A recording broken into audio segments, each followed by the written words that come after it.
प्रिय छात्रों और दोस्तों, आज मैं आपको एपिक महाकाव्य की परिभाषा बताने जा रहा हूँ।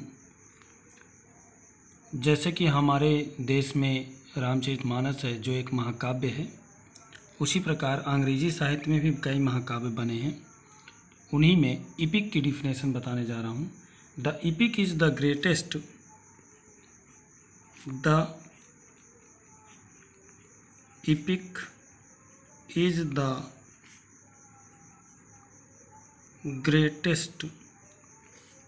and most the epic is the greatest and most sublime form of poetry.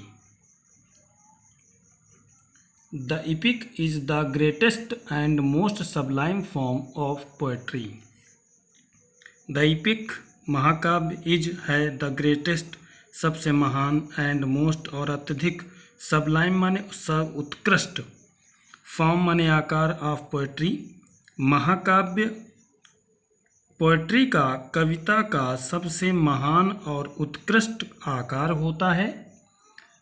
The epic is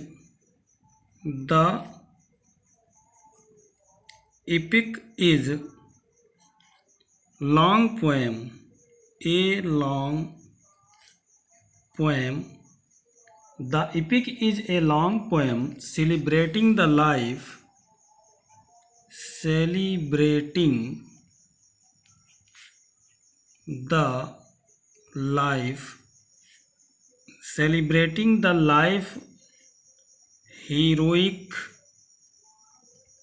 heroic deeds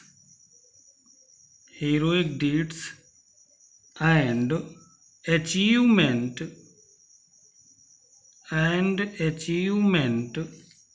of the national hero.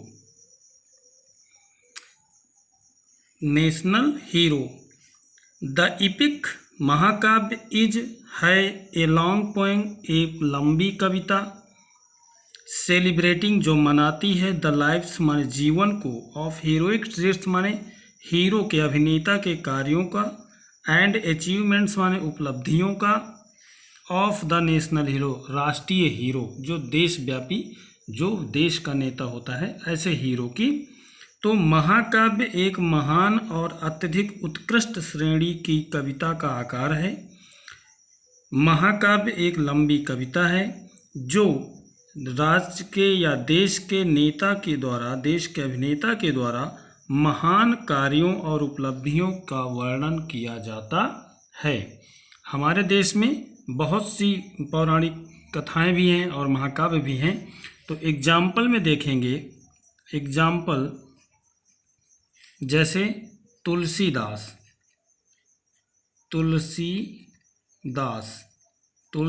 की जो कथा है जिसे हम महाकाव्य कहते हैं वो है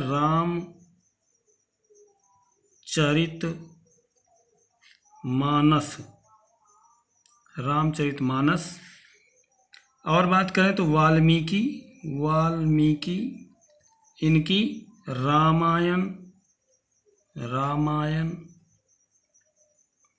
ये इन्होंने जिन कविताओं को लिखा है उसे कहा जाता है, इन लॉन्ग पोएम को लिखा जाता है जिनमें एक नेता होता है। जैसे भगवान राम का वर्णन है रामचरितमानस में, उसी प्रकार रामायण में भी वर्णन है। यह एक बड़े महाकाव्य हैं। अगर अंग्रेजी में बात किया जाए तो जॉन मिल्टन का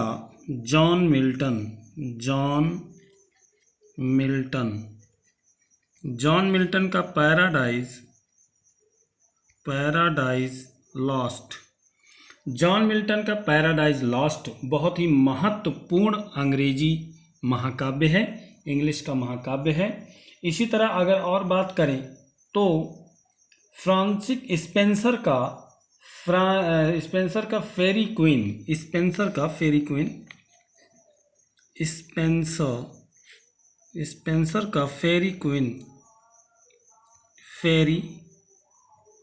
क्वीन यह भी एक बहुत बड़ा महाकाव्य है। तो इस महाकाव्य की परिभाषा आपको याद कर लेनी है, यह बहुत महत्वपूर्ण है।